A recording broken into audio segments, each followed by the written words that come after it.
Règle 2. La répétition. Bonjour et bienvenue dans le programme Les 7 règles de français authentique. Le sujet d'aujourd'hui est la répétition. Quel que soit le domaine dans lequel vous voulez vous améliorer, la répétition est quelque chose de primordial. Primordial veut dire très important. C'est la raison pour laquelle les sportifs s'entraînent beaucoup, même s'ils ont un excellent niveau dans leur discipline. Christophe Lemaître, champion français d'athlétisme, s'entraîne dur tous les jours. Même si un 100 mètres ne dure qu'environ 10 secondes, il répète et répète encore des courses sur cette distance. Zinedine Zidane, meilleur joueur français de football, enfin à mon avis, a répété toute sa carrière des gestes qu'il maîtrisait pourtant parfaitement. Contrôle, passe, dribble. C'est la même chose pour les chanteurs, les acteurs, les boulangers ou les plombiers. La répétition est obligatoire dans tous les domaines. Pourquoi ne serait-ce pas également vrai dans l'apprentissage ou la pratique d'une langue ? Certaines recherches sur l'apprentissage d'une langue ont montré qu'avant de connaître un nouveau mot ou une expression, vous devez l'entendre environ 30 fois. Oui, 30 fois. Pour moi, connaître un mot signifie connaître la signification et savoir l'utiliser. C'est très différent. Vous pouvez savoir ce qu'un mot signifie et ne pas être capable de l'utiliser quand vous en avez besoin.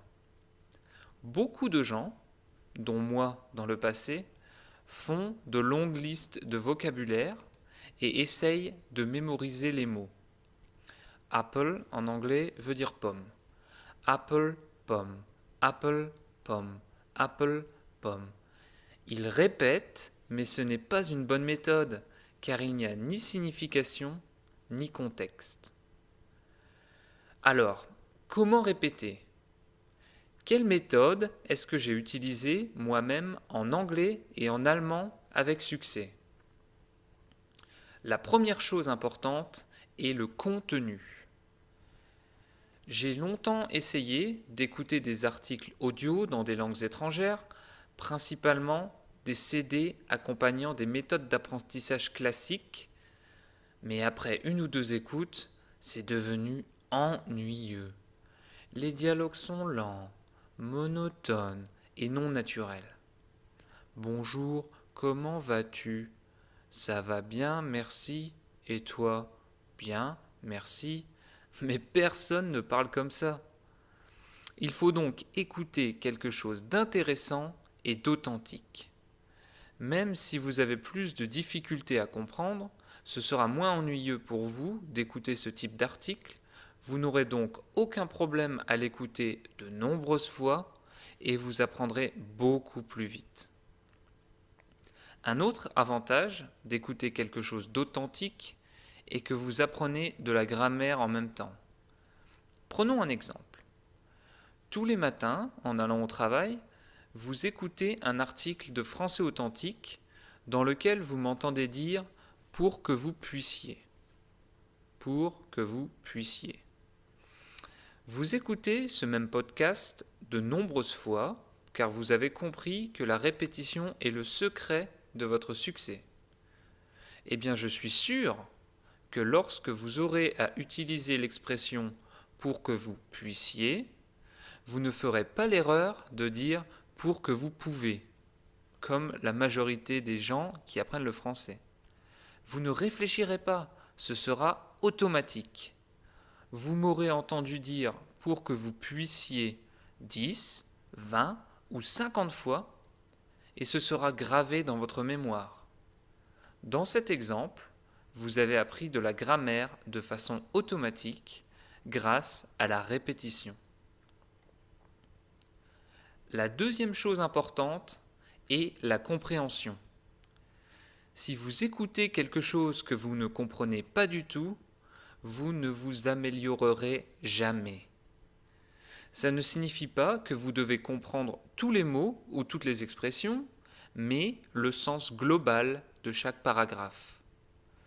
Si vous comprenez moins de 90% d'un article, je conseille de passer un peu de temps au calme à l'étudier. À partir de 90%, vous serez capable de deviner le sens des mots et expressions inconnues à partir du contexte. J'ai utilisé cette méthode très simple en anglais et en allemand, et non seulement j'ai amélioré ma compréhension orale, mais je parle beaucoup mieux et sans réfléchir. Écouter et répéter du matériel compréhensible et authentique est la solution pour vous améliorer dans une langue. Mon conseil, commencez dès maintenant avec Français Authentique. Lisez le texte des podcasts ou des articles du programme Les 7 règles de Français Authentique et essayez de comprendre le sens général. Si nécessaire, regardez les mots ou expressions clés dans un dictionnaire. Puis, réécoutez les fichiers audio 10, 20, 30 fois. Écoutez-les tous les jours. Le nombre n'est pas important. Ce qui compte, c'est que vous appreniez inconsciemment, sans y penser. Des expressions du type « c'est quelque chose de primordial » ou « c'est la raison pour laquelle ». Le fait de les entendre plusieurs fois, enfin de nombreuses fois, va les graver dans votre mémoire. La prochaine étape sera de les utiliser à l'oral. Là, elles seront gravées dans votre mémoire pour toujours. Donc voilà, c'est tout pour aujourd'hui. Gardez en mémoire la règle 2. Répétez, écoutez de nombreuses fois un même article. Si vous décidez d'améliorer votre français en écoutant, règle 1, de nombreuses fois, règle 2, des articles authentiques et intéressants, vous ne pouvez pas échouer. À demain pour la suite du programme Les 7 règles de français authentique. Je vous parlerai de la règle 3 dans l'article Pas le temps d'apprendre, la solution. Bon courage dans votre pratique du français, passez une excellente journée, à demain.